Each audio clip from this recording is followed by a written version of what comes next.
Hello friends, in last video we study about the double fertilization. In case of angiosperm plant, the fertilization process is a double fertilization type.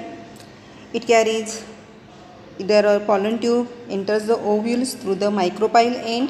आपण बघितलेलं आहे मायक्रोपाईल एंडमधून जे pollen tube आहे ती enter होते. Pollen ट्यूबमध्ये दोन male gametes असतात. ते काय करतात, सिनर्जीला पेनिट्रेट करतात आणि त्यानंतर सिनर्जी पेनिट्रेट झाल्यानंतर जे दोन मेल गॅमेट्स आहेत ते इथून काय होतात, they enter into the embryo sac. Out of 2 male gametes, okay, the 1 male gamete is fuse with the egg cell. Okay, एक जो मेल गॅमेट आहे तो काय होतो, it fuses with the egg cell. आपण दिस इज द एम्ब्रियो आहे. याच्यामध्ये हे सिनर्जिड्स आणि मध्ये ह्याच्या एग सेल आहे. त्याचबरोबर इथं सेंट्रलला जो आहे तो पोलर न्यूक्लिया आहे किंवा त्या ठिकाणी काय असणार आहेत, सेकंडरी न्यूक्लियस असणार आहे आणि या बाजूला जे असणार आहेत त्या काय असणार आहेत, अँटीपोडल सेल आहे. त्यातल्या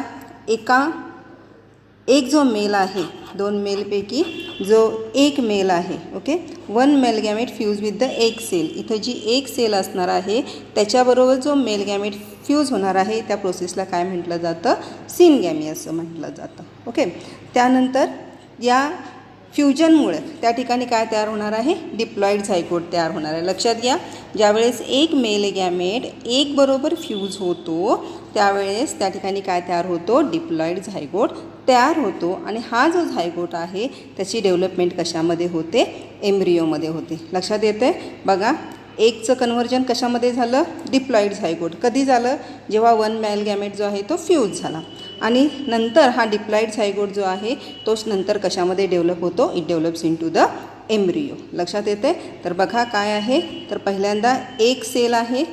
एक सेल जो आहे त्याच्याबरोबर एक मेल गॅमेट फ्यूज झाला. एक मेल गॅमेट फ्यूज झाल्यामुळे त्या ठिकाणी काय तयार झाला, डिप्लॉइड झायगोट तयार झाला आणि डिप्लॉइड झायगोटपासून काय डेव्हलप झाला, एम्ब्रियो तयार झाला. त्यानंतर पॉलन ट्यूबमधून आलेला जो दुसरा मेल गॅमेट आहे तो कोणावर फ्यूज होणार आहे, it fuse with the secondary nucleus to forms the primary endosperm nucleus. तो दुसरा जो मेल गॅमेट असणार आहे, ओके, त्या ठिकाणी दाखवते. या ठिकाणी दुसरा मेल गॅमेट जो आहे तो काय होणार आहे, इथं येऊन या सेकंडरी न्यूक्लियस जो आहे त्या न्यूक्लियसबरोबर काय होणार आहे, फ्यूज होणार आहे. त्याच्याबरोबर तो फ्यूज होणार आहे आणि फ्यूज झाल्यानंतर, okay, 2 male gametes, second mail gamete fuse with the secondary nucleus to forms the primary endosperm nucleus. म्हणजे आता सेकंडरी न्यूक्लियस जो होता त्याचं कन्व्हर्जन कशामध्ये झालेलं आहे, प्रायमरी एंडोस्पर्म न्यूक्लियसमध्ये झालेला आहे. आणि प्रायमरी एंडोस्पर्म न्यूक्लियस जो आहे तो कशामध्ये डेव्हलप होतो, it develops into the triploid endosperm. लक्षात येते का, बघा महत्त्वाचं आहे.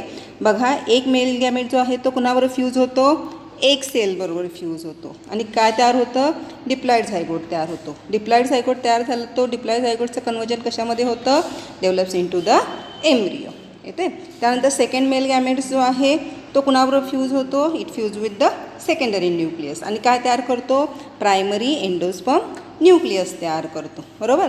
आणि हा प्रायमरी एंडोस्पर्म न्यूक्लियस जो आहे तो कशामध्ये डेव्हलप होतो, it develops into the primary endosperm nucleus develops into the triploid endosperm. लक्षात येते.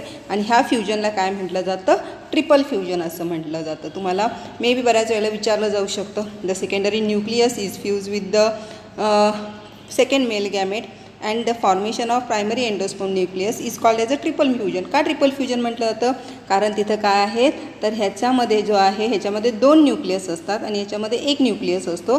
तर 3 न्यूक्लियसचं त्या ठिकाणी फ्युजन होतं म्हणून त्याला काय म्हटलं जातं, ट्रिपल न्यूक्लियस. लक्षात येते.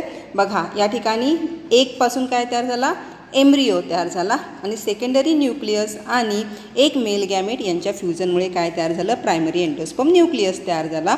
आणि तो प्रायमरी एंडोस्पर्म न्यूक्लियस जो आहे तो कशामध्ये डेव्हलप होणार आहे, एंडोस्पर्ममध्ये डेव्हलप होणार आहे.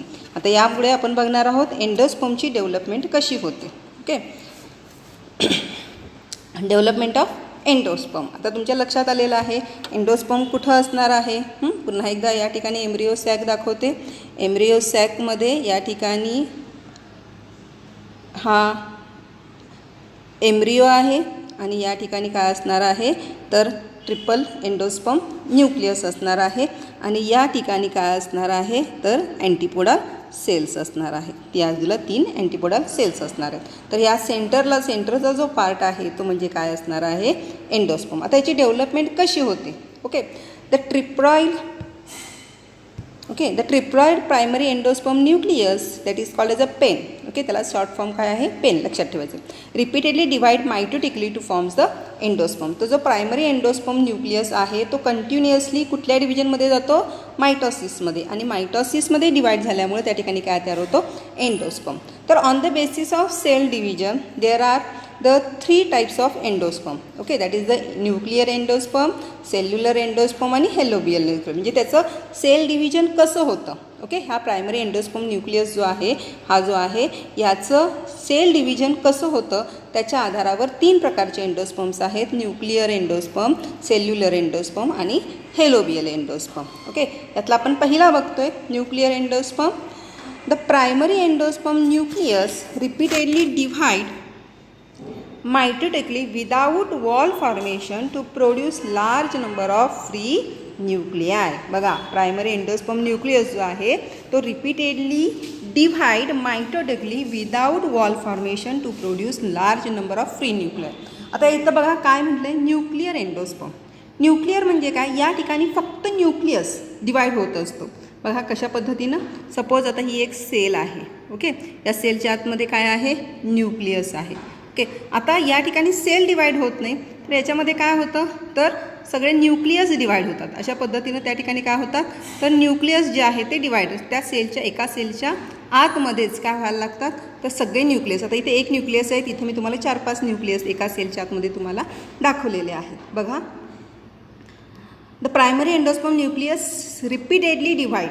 ओके, इथं काय म्हटलं आहे न्यूक्लियस सेल नाही इथं काय डिवाइड होतं nucleus repeatedly divide mitotically without wall formation to produce the large number of free nuclei. Okay, a big central vacuole appear in the centre of the cell pushing the nuclei towards the periphery. आता इथं बघा इथं हे nucleus divide झालेले आहेत आणि या ठिकाणी काय तयार झाले सेंटरला एक व्हॅक्युअल तयार झालेली आहे आणि ही जी व्हॅक्युअल आहे सेंटरला व्हॅक्युअल तयार झाल्यानंतर सगळे जे न्यूक्लिया आहे ते कुठं पुश केले जातात पेरिफेरी म्हणजेच काय तर साईड वॉलला ते पुश केले जातात. Later it forms the multicellular endosperm by cell wall formation. नंतर हे जे साईडला गेलेले जे न्यूक्लियाय आहे त्या न्यूक्लियसच्या भोवती काय तयार व्हावं लागते सेल वॉल तयार व्हावं लागते. तर या ठिकाणी बघा सेल वॉल तयार झालेली आहे. प्रत्येक न्यूक्लियस आपल्याला सेपरेट दिसतोय. मध्ये टिपका आहे बाजूनं गोल आहेत मध्ये टिपके आहेत म्हणजेच त्याभोवती काय तयार झालेली आहे सेल वॉल त्या ठिकाणी तयार झालेली आहे. लक्षात येते by cell wall formation.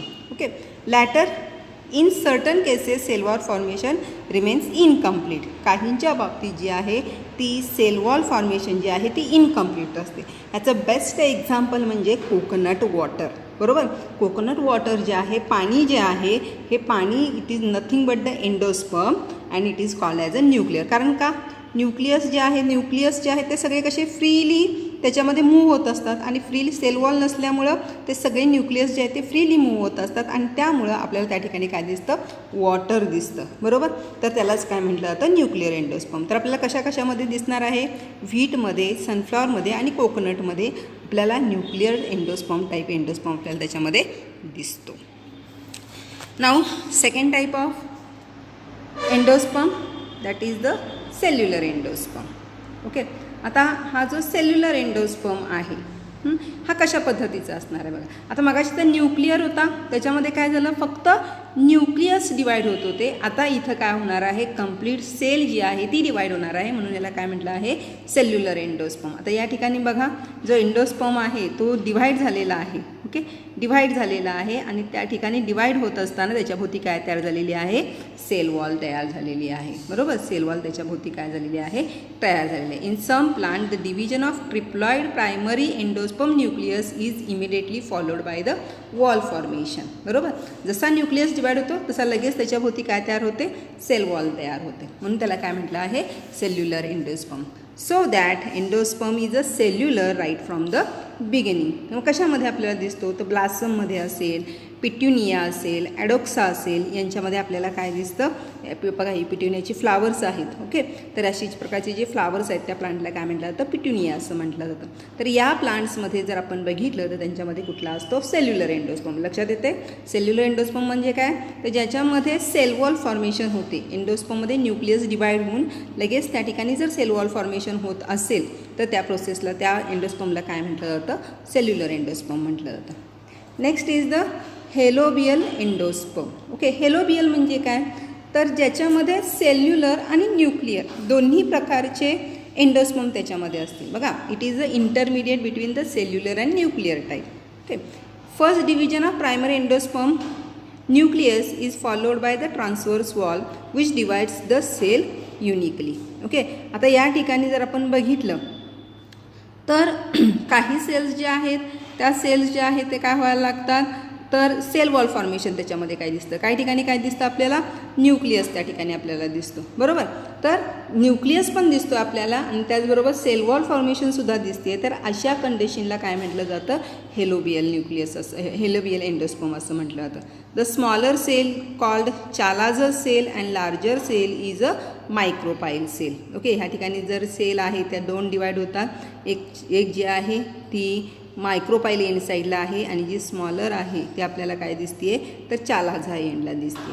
Then the nuclei in each cells divide by the free nuclear division and the walls develops between the nuclei in the micropyle chamber. Micropylar चेंबरमध्ये आपण जर बघितलं या ठिकाणी तर त्या ठिकाणी आपल्याला काय दिसणार आहे, सेल वॉल फॉर्मेशन दिसणार आहे. याचं एक्झाम्पल काय आहे, असोफोडियस. ओके, या ठिकाणी आपल्याला दिसते, त्याचं फ्लावरसुद्धा आपल्याला दिसतं. तर अशा प्रकारचं हे जे प्लांट आहे त्याच्यामध्ये कुठल्या प्रकारचा एंडोस्पर्म असणार आहे, हेलोबियल एंडोस्पर्म असणार आहे. लक्षात येते. तर आपण आज 3 एंडोस्पर्मचे प्रकार आपण बघितलेले आहेत. पहिला जो आहे न्यूक्लियर एंडोस्पर्म. न्यूक्लियर एंडोस्पर्ममध्ये आपण बघितलं आहे की न्यूक्लियस फक्त डिवाइड होतो, सेल वॉल फॉर्मेशन होत नाही. त्याचं एक्झाम्पल जे आहे ते म्हणजे काय आहे, कोकोनट वॉटर. बरोबर. त्यानंतर सेल्युलर एंडोस्पर्म, याच्यामध्ये न्यूक्लियस डिवाइड झाल्यानंतर लगेच त्याच्याभोवती काय तयार होते, सेल वॉल तयार होते. लगेच त्याच्याभोवती काय तयार होते, सेल वॉल तयार होते. म्हणून त्याला काय म्हटलं तर सेल्युलर एंडोस्पर्म असं म्हटलं जातं.